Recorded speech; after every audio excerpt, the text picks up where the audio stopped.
Dewan Banjarmasin menyoroti adanya perkelahian wan penganiayaan terhadap anak di bawah umur yang terjadi di Pondok Party Cafe yang berada di Jalan Jenderal Sudirman, Banjarmasin Tengah.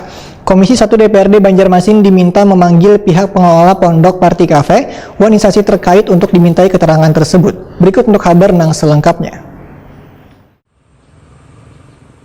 Dewan Banjarmasin menyoroti adanya perkelahian yang terjadi di Pondok Party Cafe yang berada di Jalan Jenderal Sudirman, Banjarmasin Tengah, usai terjadinya kasus perkelahian wan penganiayaan terhadap anak di bawah umur pada dini hari Minggu 26 Desember 2021. Wakil Ketua DPD Banjarmasin Matnor Ali FSE Wehtakuni Primati Cilang Tengah hari Rabu 29 Desember 2021 mendahkan Komisi 1 DPD Banjarmasin diminta memanggil pihak pengelola Pondok Party Cafe wan instansi terkait untuk dimintai keterangan terkait izin serta kasus perkelahian wan penganiayaan tersebut. Pemanggilan ini untuk mengetahui izin usaha kafe yang diduga berubah menjadi tempat hiburan malam dengan live house musik. Politisi Partai Golkar ini menegaskan kalau izin dari Pondok Party Cafe tersebut bermasalah, maka instansi terkait diminta untuk menutup kafe tersebut.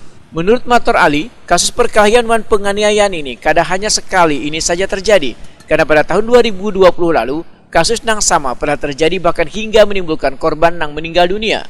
Bila kafe tersebut mempunyai izin yang sesuai dengan persyaratan, maka Matnor Ali meminta harus ada petugas yang berjaga di tempat tersebut supaya kejadian serupa kada terulang lagi. Jangan sampai kafe-kafean tapi pada prakteknya menggunakan musik live dan bahkan sampai menjadi kericuhan. Ya. Salah satu contoh yang baru-baru ini kafe party, nah, sekarang yang ada pembacokan remaja di bawah umur. Tempo hari di tahun 2020 itu pernah ketika orang masuk ke situ langsung dibacok meninggal.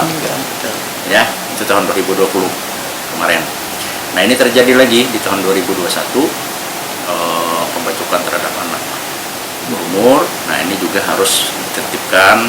Kalau memang itu tidak ada berizin, itu harus dieksekusi, ditutup.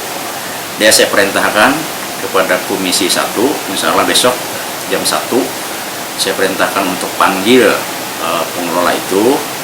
Kalau memang tidak ada izinnya, ditutup saja. Matnor Ali berharap pertemuan Komisi 1 dan instansi terkait serta pengelola Pondok Party Cafe yang diwacanakan dilaksanakan pada hari Kamis 30 Desember 2021 akan mendapatkan solusi yang terbaik dalam menyelesaikan permasalahan tersebut.